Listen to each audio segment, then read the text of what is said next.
Bakit may isang tao na pumapatol sa isang tao din na alam nila na ito ay taken na? So, ibig sabihin mamay-ari. Pero may mga tao pa rin na talagang kahit alam nila na meron na ito, pero pumapatol pa din sila mga kasawi.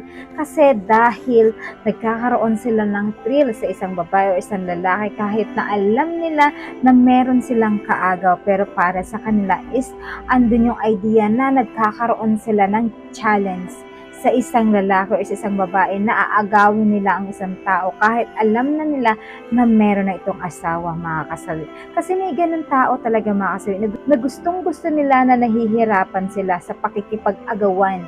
Doon sila nasasatisfied kapag nakikiagaw sila ng hindi nila pag-aari. Pero hindi mo ba alam, mga kasawi? Kasi darating yung time na paano yung inagaw mo, o 'di ba mga kasawi, ay inagaw din sa'yo, 'di ba?